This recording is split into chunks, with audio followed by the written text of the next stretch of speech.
pemungutan suara dalam pemilihan umum 2 Mei 1977 di seluruh daerah pemilihan Indonesia telah berjalan dengan tertib, langsung, umum, bebas, dan rahasia.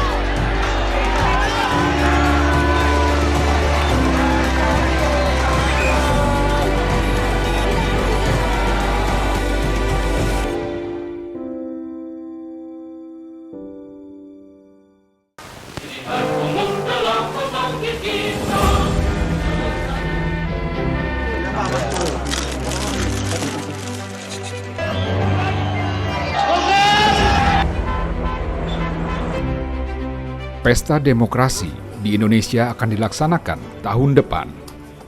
Komisi Pemilihan Umum telah menetapkan pemilihan umum akan dilaksanakan pada 14 Februari 2024.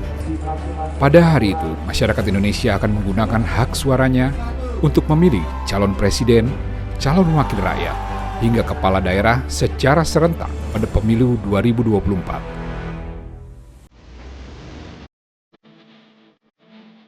Pemilu di Indonesia telah berlangsung dalam 3 era pemerintahan, yaitu pada masa parlementer, Orde Baru, dan Reformasi. Pemilu 1955 adalah pemilu pertama yang diselenggarakan oleh pemerintah Indonesia 10 tahun setelah proklamasi kemerdekaan. Sejatinya, amanat untuk menyelenggarakan pemilu sudah ditetapkan pada 1946 atau setahun setelah kemerdekaan, melalui Maklumat 3 November 1945 yang berisi anjuran tentang pembentukan partai-partai politik. Karena pada bulan Januari 1946 akan diadakan pemilu untuk memilih anggota DPR dan konstituante. Pada awal kemerdekaan, partai-partai politik di Indonesia terbagi dalam beberapa ideologi seperti nasionalis, agama, sosialis, dan komunis. Para pemimpin kita itu kan sebenarnya, terutama pemimpin-pemimpin pergerakan, itu adalah orang-orang yang memang mempunyai pikiran bahwa nanti kalau kita sudah menjadi bangsa merdeka, maka kita akan mengatur kehidupan negara kita, pemerintahan kita secara demokratis. Bahkan begitu kita merdeka, pemilu itu sudah direncanakan pada tahun 46. Bahkan ada pemilu-pemilu lokal. Ada di Jogja, ada di Makassar, ada di beberapa tempat. Namun cita-cita untuk melaksanakan pemilu pada tahun 1946 batal terlaksana karena ketidaksiapan pemerintah, termasuk perangkat perundang-undangan dan kondisi negara yang belum stabil. Tak hanya itu, serbuan kekuatan asing mengharuskan segenap rakyat Indonesia terlibat perang mempertahankan kemerdekaan. Meski pemilu gagal digelar pada tahun 1946, tak membuat para pemimpin bangsa Indonesia patah arang. Di masa-masa perang kemerdekaan, pemerintah gencar melakukan pembahasan pemilu, misalnya dengan hadirnya Undang-Undang Nomor 27 Tahun 48 tentang Pemilu, yang kemudian diubah dengan Undang-Undang Nomor 12 Tahun 1949. Memasuki paruh tahun 1950, Kabinet Muhammad Natsir dari Masyumi memasukkan pemilu sebagai salah satu programnya. Meski Kabinet Natsir hanya bertahan selama 6 bulan, namun program ini dilanjutkan dengan terus membahas perangkat pemilu. Akhirnya, pada masa Kabinet Wilopo dari PNI, lahirlah Undang-Undang Nomor 7 Tahun 1953 tentang Pemilu, yang menjadi payung hukum pemilu 1955. Namun di bawah Kabinet Ali Sastro Amijoyo, pemilu secara resmi diumumkan, termasuk mengenai tahapan kampanye yang harus dilewati. Mulai tahun 53 itu sudah mulai ada semacam kampanye. Bung Karno udah kemana-mana dan sebagainya. Kemudian akhirnya tahun 53 itu dan seterusnya Kabinet Harahap dari Masyumi, kemudian yang melaksanakan pemilu tahun 55. Kabinet jatuh bangun dan pemerintah terus berganti. Namun akhirnya pemilu tetap digelar. Pemilu 1955 dilaksanakan 2 tahap, pada 29 September untuk memilih anggota DPR dan pada 15 Desember untuk memilih anggota konstituante yang akan bertugas menyusun konstitusi. Pemilu 1955 menggunakan sistem proporsional, yaitu kursi yang tersedia dibagikan kepada partai politik peserta pemilu sesuai dengan imbangan perolehan suara yang didapat oleh partai politik. Waktu itu Indonesia terbagi menjadi 16 daerah pemilihan yang meliputi 208 kabupaten, 2.139 kecamatan, dan 43.429 desa. Hanya Irian Barat yang tidak masuk daerah pemilihan karena masih dikuasai oleh pemerintahan Hindia Belanda. Sistem proporsional itu kan dalam penjelasan teknis operasional memberikan kewenangan kepada partai untuk menyusun daftar calon sekaligus partai yang menentukan calon terpilihnya. Itulah sistem proporsional gitu ya. Pemilu pertama ini diikuti oleh lebih dari 30-an partai politik dengan beragam ideologi dan suku, ditambah lebih dari 100 perkumpulan dan calon perseorangan.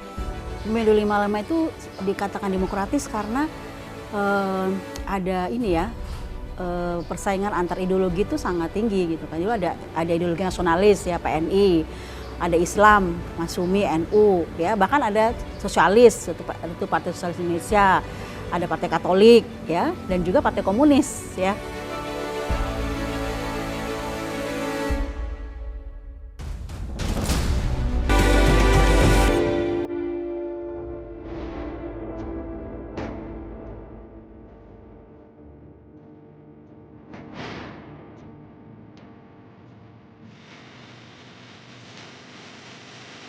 Soeharto memang sudah menduduki kursi kekuasaan sejak 1967. Namun pemilihan umum baru dilaksanakan pada 1971. Pemilu 1971 adalah pemilu pertama di rezim Orde Baru. Berbeda dengan pemilu 1955, pemilu 1971 terkesan sebagai pesta demokrasi yang bersifat semu. Pemilu 71 ini memang berawal dari satu keputusan yang ditetapkan oleh MPRS. Bukan satu ketetapan yang ditetapkan oleh Soeharto. Karena awalnya itu ditetapkan paling lambat pada 5 Juli 1968. Namun, undang-undang yang mengatur pemilu sendiri belum ada. Jadi pemilihan ini belum dapat dilaksanakan oleh pemerintah Orde Baru, sehingga kemudian ketika DPR GR itu menetapkan undang-undangnya, maka baru bisa terlaksana pemilihan umum di tahun 71. Pembahasan RUU Pemilu yang berlarut-larut disebabkan adanya benturan kepentingan antara partai-partai politik dengan militer.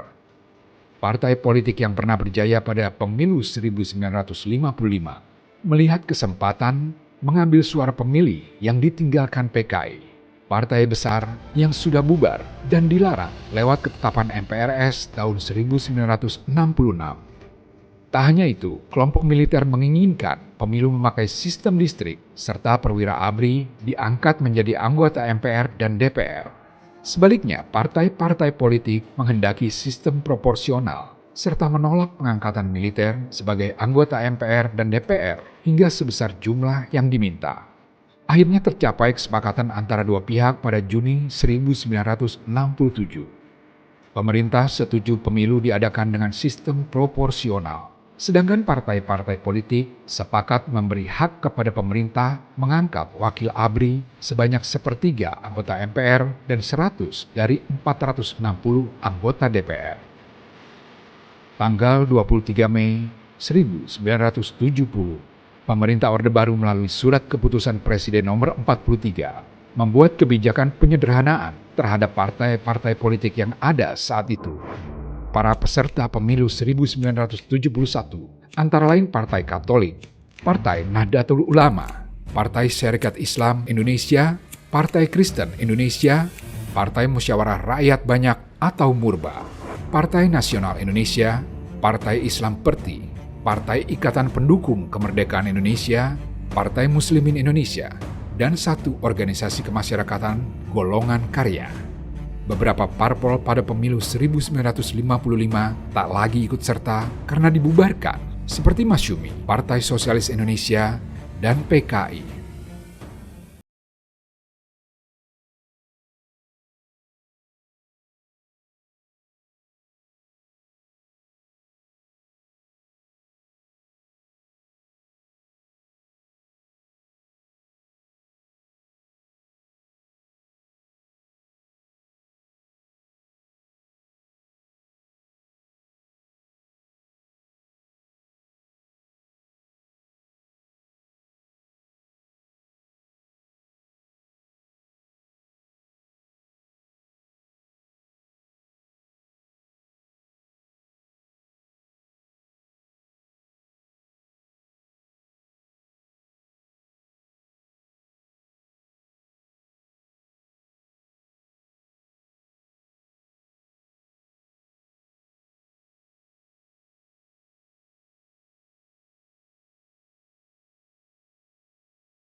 Pemilu 1971 yang seharusnya menjadi pesta demokrasi ternyata telah dirancang penguasa sedemikian rupa untuk memenangkan Golkar dan melanggengkan kekuasaan Soeharto. Untuk menopang pelaksanaan pemilu, pemerintah Orde Baru lantas membentuk lembaga pemilihan umum yang dipimpin oleh Menteri Dalam Negeri dan anggotanya yang terdiri dari para birokrat, sehingga penyelenggaraan pemilu tidak mungkin independen dan syarat kepentingan politik rezim yang berkuasa. Kala itu orang yang ditunjuk menjadi Menteri Dalam Negeri adalah Mayor Jenderal Amir Mahmud, mantan Panglima Kodam Jaya. Jelang pemilu, Amir Mahmud membubarkan semua organisasi pegawai negeri sipil dalam departemen-departemen pemerintah. Pasalnya, semua organisasi tersebut berafiliasi kepada salah satu partai besar di zaman Orde Lama, yaitu PNI. Tak hanya itu, gebrakan lain Amir Mahmud adalah merilis Peraturan Menteri Dalam Negeri Nomor 12 tahun 1969 yang melarang pegawai negeri sipil terlibat aktif dalam partai politik. Namun pada prakteknya, ABRI pegawai negeri, serta semua perangkat pemerintah menjadi alat untuk memobilisasi rakyat dari pusat sampai ke desa agar memilih Golkar. Demikian pula pegawai negeri itu yang masuk dalam Korpri dan kemudian diintimidasi, dimobilisasi juga untuk memilih pada Golkar. Jadi waktu itu muncul istilah monoloyalitas, bahwa pegawai-pegawai negeri itu harus punya loyalitas tunggal terhadap Golkar. Operasi intelijen pun menjadi bagian yang tak terpisahkan dalam rangka memastikan kemenangan yang menguntungkan penguasa rezim Orde Baru. Kerja intelijen untuk memenangkan Golkar pada pemilu 1971 dimulai dengan permintaan Soeharto kepada Ali Murtopo melalui Opsusnya untuk membentuk mesin politik pemenangan pemilu. Soeharto membentuk Sekber Golkar yang di dalamnya itu ada organisasi-organisasi Kino, ya, ada 7 kalau nggak salah, 6 diantaranya itu dipimpin oleh tentara. Jadi bisa dibayangkan bahwa pelibatan tentara dalam politik itu berlangsung secara sistematis, ya, masif juga, dan pelibatan itu tidak hanya dalam konteks intervensi ya terhadap partai-partai politik, tetapi juga intimidasi terhadap para pemilih. Kalau mau dikatakan kekerasan politik dalam pemilu yang dilakukan oleh rezim Orde Baru ya sudah mulai sejak tahun 1971 itu. Nah, itu yang kemudian memberi jaminan ya kenapa Golkar yang adalah pendatang baru justru menang ya, dengan lebih dari 62% suara. Ali Murtopo merupakan perwira kepercayaan Soeharto sejak di Kodam Diponegoro. Ia kemudian dijadikan perwira intelijen di Kostrad yang dipimpin Soeharto. Setelah Soeharto diangkat menjadi pejabat presiden pada 1967, Ali dijadikan staf pribadi urusan sosial politik. Ali Murtopo pun dikenal sebagai Kepala Operasi Khusus atau Opsus yang memainkan peran penting dalam sejumlah peristiwa di tanah air. Untuk memuluskan langkah Sekber Golkar di pemilu pertama Orde Baru, maka dibentuklah Bapilu, Badan Pengendali Pemilihan Umum, di bawah pimpinan Ali Murtopo sendiri. Tim Ali bergerak cepat melangsungkan berbagai operasi yang bertujuan untuk memperlemah partai politik lain, seperti melakukan penggembosan Partai PNI yang merupakan pesaing terbesar saat itu. Orang-orang yang pro pemerintah lantas dipilih untuk menjadi pimpinan partai. Partai-partai Islam pun bernasib sama. Intervensi pada rapat-rapat dan musyawarah partai dilakukan dengan tujuan menciptakan krisis kepemimpinan di tubuh partai. Ali Murtopo juga berperan dalam melancarkan tekanan berat kepada para pejabat setempat agar mengamankan kuota jumlah suara yang sudah ditentukan di daerah-daerah. Dan ketika proses penghitungan suara berlangsung, pihak pemerintah pun tidak memberikan peluang bagi organisasi partai politik selain Golkar untuk mengikuti dan terlibat secara penuh dalam perhitungan suara, kecuali di tingkat tempat pemungutan suara. Hasil akhir pemilu pun sudah bisa ditebak. Golkar menang mutlak dengan 62,8% suara dan mendapatkan 236 kursi di DPR. Di urutan kedua ada Partai Nahdlatul Ulama dengan 18,6% dan 58 kursi di parlemen. Yang mengejutkan, suara PNI sebagai pemenang pemilu 1955 ternyata anjlok. Parpol bentukan Soekarno ini hanya mendapatkan 6,9% suara dan 20 kursi di DPR. Sebagai partai pemenang, Golkar berhak mengajukan calonnya sebagai presiden dalam parlemen. Soeharto pun melenggang mulus ke singgasana tertinggi lembaga eksekutif negara. Kemenangan ini pada akhirnya mengantarkan Soeharto terpilih sebagai presiden lewat pemilu perdananya.